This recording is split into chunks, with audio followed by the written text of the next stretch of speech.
All right. Well, obviously, excited to get back here in Memorial. Just to recognize a few things. Military Appreciation Day. I'm sure you've seen all week. We've kind of done some things to bring that to the attention, especially Monday night. Was able to receive a football from the ROTC here on campus with Luke Ford and T. Strain, two guys. Luke's obviously long history with the military with his family, and then T. Strain's mom was in the Navy, and just thought that moment was pretty cool with our players. And this weekend is Dad's Day as well. So a lot of our parents will meet our kids and have a special moment with them walking into the stadium on a Illini walk. And then I just wanted to wish all the Illinois high schools, over 250 high schools across the state, entering the playoffs for this weekend. And I think back to my time, it's just a special moment as a high school football player, but also now as perspective as a coach, administrator, really a parent, a community. Coach Ryan on our staff, I've just heard him talk so strongly about, not just the game itself, but the event of the playoffs, and to correlate and relate to that is really kind of a cool feeling within our state. So wish everybody great luck and moving forward. From our standpoint, injury wise, obviously Art had his surgery on Wednesday, went back and forth with him, hoping to see him sometime today or tomorrow. His dad actually is in town and was able to join him through this first surgery. Went very, very well. I think everybody's excited about the results as it moves forward. So he'll begin that process of healing, and then we'll look at late November, possibly jumping forward into that next phase of his surgery process.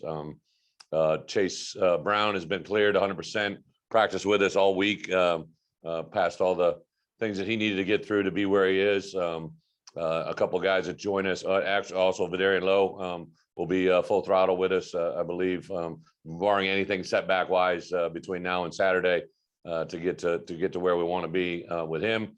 And really, Seth Coleman has had a good week of practice. There's been a couple, just with a change in weather, been a couple of guys with some flu bugs, some sniffles, some sore throats, but other than that, we should be full throttle coming for the Rutgers game, other than the obvious guys that have been out. So excited about that opportunity.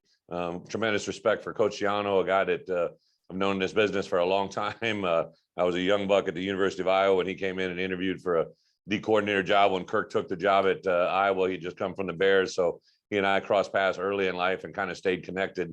I know several coaches on his staff that I've been with, either working with in a college capacity or the NFL, and just tremendous respect for what they are and what they represent. So excited to get to the game. Hopefully we're going to bring as many into Memorial Stadium as we possibly can to play one of our last two opportunities here. Obviously Northwestern coming at the end of the season with that game, but this is one of our last few opportunities to be in the stadium. A lot of special seniors that will get honored next time we're in there as a senior day. So trying to get our guys to rally around them to give them the best opportunity they can to have a good feeling leaving Memorial Stadium here in the last couple games. So with that, I'll open it up for some questions.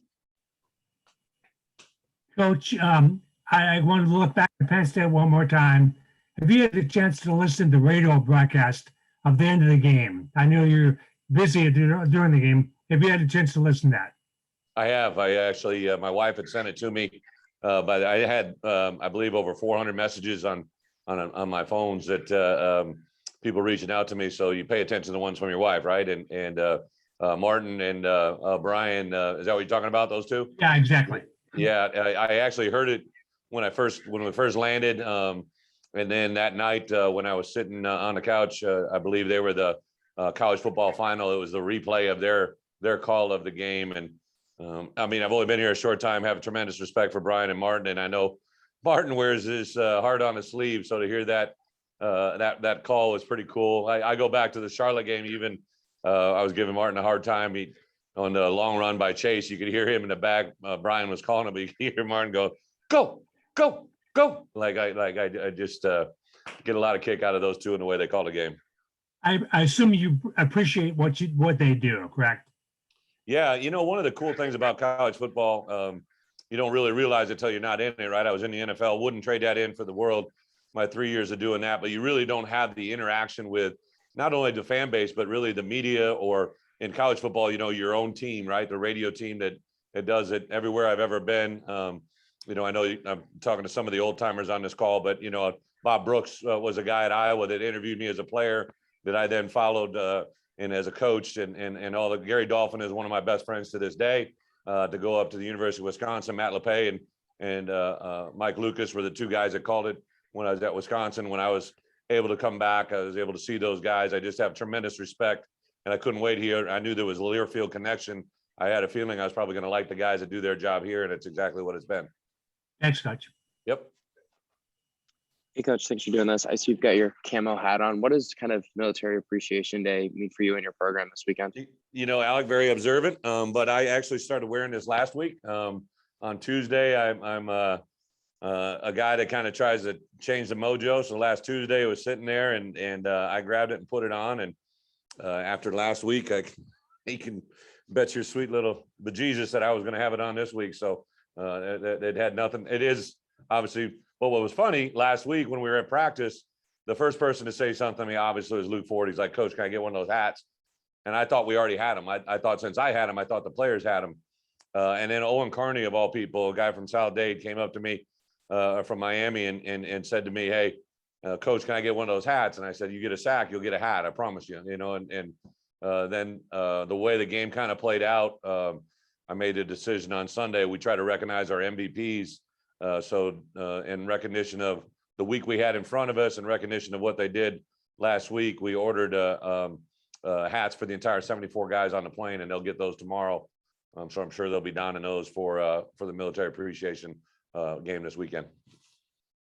And then obviously Memorial Stadium's kind of named after the veterans who died in World War I. What does it mean to be able to celebrate not just them, but also current veterans? It just means so much. I give Ken Brown a lot of credit. Like when I got here, you know, obviously knew it was Memorial Stadium, but didn't know the whole history. And Ken kind of gave it to me. And then George McDonald, a former player, I go back to, I think I've shared this story, but I had all of my coaches, all 10 assistants, get up and give a talk. And George McDonald got up and gave a talk about Illinois traditions and things they needed to be aware of beyond the game of football. And he talked about the columns and what they represented. He gave the numbers, the stats and everything around it. And literally like 2 days later, I'm on my phone. I think I was either in my office or in Smith Center here. My FaceTime lit up with Owen Carney. And I'm like, oh, this ought to be entertaining. And it was OC and DJ, and I believe somebody else was with them. And they were up in the columns looking at the names and the storyline of it. And I'm like, I text Gio right away. I said, you don't think you made a difference? Like, we got OC and DJ, two kids from Miami and Fort Lauderdale, who are up in their entire time here and never witnessed that and have been brought to their attention. I think that's the part about the education that we go forward. That ROTC group that gave me the football, I believe, was a 22-mile march that they were on, and it was in representation of the 22 service members that potentially take drastic actions of their own life on a daily basis, right? It was a representation of that, and it just makes you come full circle into how much this place and this stadium is much more than just football. Thanks, Coach. Appreciate it. Yep. Hey, Bret. It was a cool moment earlier this week when you said that you were sending Casey's gloves to the Hall of Fame for college football, and that kind of anecdote about him wanting to wear those gloves. I'm just curious how Casey and kind of the receivers as a whole have managed with this offense, being such a run-first offense and really establishing that identity. How have they responded to that? Well, I think it's a work in progress. I think for us to win games, we got to do what we do best in that game, right? And it's not a run-first mentality. It's a win-first mentality, and whatever gives us the best chance to win is what we'll do. We obviously statistically haven't been great at throwing the football, so we got to continue to work and improve. But I think you should probably look, right? The first play of the game was a barge formation run to our left. That was a big hit, and that next play was a downtown shot to Casey, right? So you can take the narrative and spin it, but we really want to be a balanced football team. I think statistically, if you can run the football for 200 and throw the football 200, if you can have that competitive balance as a football team, you'll win a lot of games. Statistically, that's been proven over the course of time. So as we get better in the throwing game, we'll be able to help us out in the running game and vice versa. But we just obviously have been able to execute a little bit better in the run game, which has skewed the stats a little bit. Yeah, well, I'm definitely not trying to spin any narrative or No, anything. I get you. But as far as being a receiver and knowing that, maybe you guys haven't been able to put together as much you know, completed passes as you'd like, what does it take to be excited about, making a difference as a blocker and opening up space that way? Yeah, well, first off, if a receiver is opening up space, we got problems, right? They're on the edges, they're blocking the perimeter, and I think that the guys have done a really good job on some of those bigger runs. You'll see our wide receivers downfield blocking, but to your point, like we really have to be conscientious, and it also sells the point of, hey, if you show us what you can do, this is the opportunity that exists because we're looking for it. I really like the demeanor even today in our practice. I thought the wide receivers in general really competed and did some really good things. Just working with BP and RJ and trying to get the passing game going so that we feel good about it today, leaving the field on Thursday, so we can feel good about those calls on Saturday. And ever since Casey got to Illinois, he's a guy who's never really shied away from, trying to make big plays. Just as far as him coming through and making that big play, what do you think that meant to him and to this group confidence wise? Well, I think it means a lot, right? Like he away from the game itself, right? The whole transfer to Wake, come back, get eligible, all the perseverance that he had, not really knowing me and taking a chance to come back and be a part of what we're doing, I think speaks volumes to the faith and the trust. I think he was relying heavily on a lot of the guys in the building here about what we were made up as coaches. And, hopefully this past Saturday is just going to be scratching the surface of what his story is. Thanks, Bret. Yeah. Hi, Coach. I know every game is important, but this Rutgers game, is it more so just from a momentum standpoint and trying to get that second consecutive win?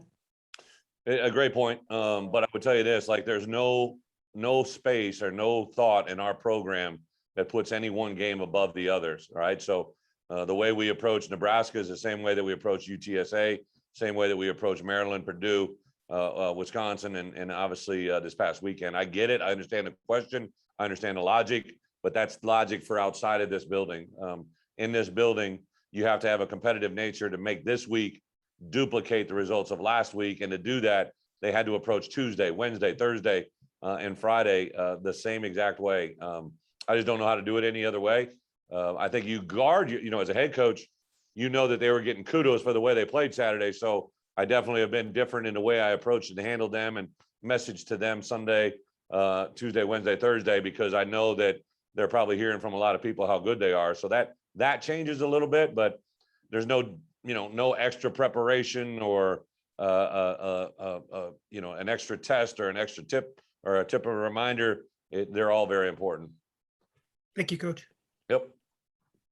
Hey, Bret, I know you talked about the importance of flushing Penn State out, focusing on Rutgers. How has your team done that this week? Okay. I would say, the proof will come in the pudding Saturday at 11. As a coach, I think it's always important to try and read your players and understand them. I really believe, I even shared with our team today, the 80-20 rule, right? If you got 80% of your guys doing things right, that usually that 20% is going to continue to follow them. If you start going the other way, you got problems. So I like the response. I've really leaned heavily on our leadership, our Illini council, the guys that I know are thinking right, acting right, doing right. And we'll see where it lands on Saturday. But I do like the demeanor. I thought Tuesday was a good practice. Wednesday, for the most part, was fairly clean. Today was uniquely different because it was a weather day outside, and we can't practice in the indoor just because of space. We can't practice at the same time. So we had to split up and have the defense practice first and then the offense practiced afterwards. We had to split our meeting times. It was something they handled very, very well. I gave them kudos for that in our travel meeting. And it's just another indicator to me about how well they're learning the process, right? So they had never done that before we got here. They just practiced everybody out there on the field. That's only a 60-yard field when you take out the end zone, and it just doesn't work that way. So we have to do what we got to do. And part of that was having a split practice today, and they handled it very, very well. Thanks, Bret. Yeah.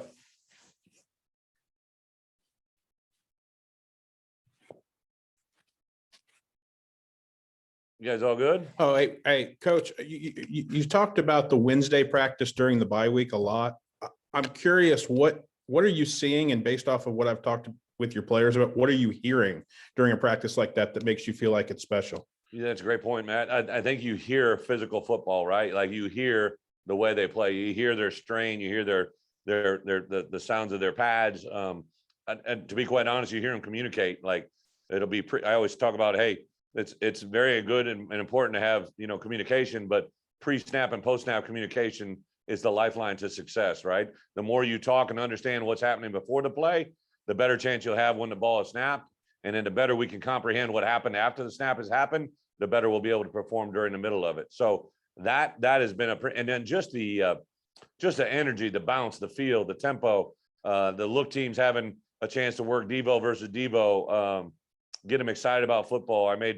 One of my assistant coaches talked about he was at an environment where he was around a group of our players with their parents, and he sat with them for an hour and a half, and nobody talked about anything other than football. And it wasn't just about Illinois football. They just talked about football and about being in that same environment in the past where it was about everything other than football, right? Like what's going on in campus, who's dating who's got this, who's got that. Like now it's about the reality of it. And I think the more our guys think, talk, and speak about football, the better we'll be. And I think we're getting to that point. We're not anywhere near where we need to be, but we're going to definitely take steps in the right direction.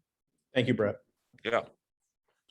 Hey, Bret, I wanted to clarify something from Monday. You said Kanena had been at fullback. Yeah. Is that a permanent move? Is that package based? And then as a follow-up, since the beginning of the season, when we kind of went through all of these position changes, have there been any of note throughout the course of the season?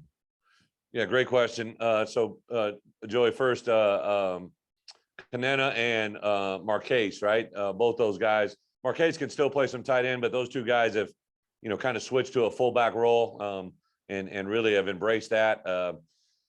I think the fact that basically Marquez had been in a offense, so he kind of knew formations and terminology and execution. But Kanena has had a really good week of practice, and I think the things he brings to the table, his physicality, his ability to run. He's a high school tailback, running back, so he's got a sense of ball awareness and ball skills.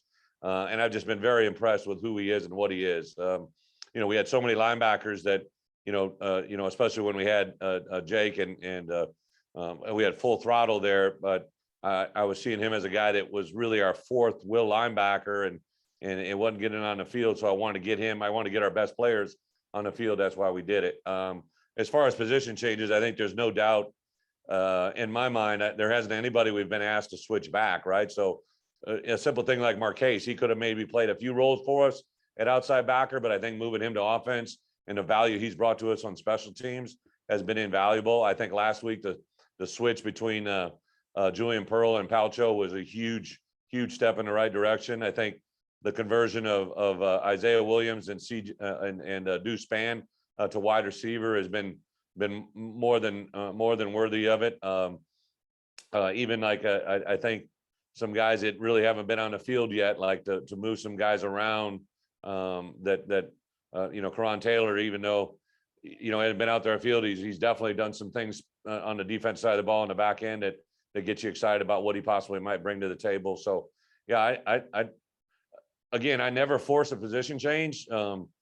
I'd make it be theirs, right? Like I suggested, and I ask them if they'd like to do it, and they kind of go forward with it. And for the most part, like they've been pretty much spot on. I held my breath last week when I switched Palcho and Pearl, but thank goodness I did. I think both of them, stepped in the right direction very well. A follow-up on Deuce. We haven't seen him in a couple games. Do you expect him back or? Great. Yeah, my bad. So Deuce had a soft tissue probably 3 weeks ago, and got back in the mix a little bit at the end of last week, but he wasn't really ready to be in game speed ready. So, he's still a question for Saturday's game, but if he doesn't play this Saturday, I think he'll definitely play the week after that. Thank you, Bret. Appreciate it. Yep. All good. Lauren, did you finally get somebody to serve you? We did finally. I think they were mad at us because we sat down when we hadn't been seated. And the guy said, well, you're supposed to be seated. I said, we are seated. Yeah, you look like a troublemaker. I'm sure that's what their problem is. Definitely was a troublemaker. I thought Johnny and Keith did a heck of a job. That was pretty funny.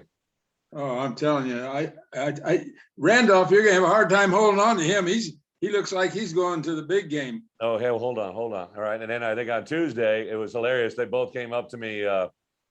They said, Coach, this is going to be the best radio show you've had. I go, okay, bro. All right, here we go. But they were definitely excited about it, but awesome stuff. All right, fellas. Have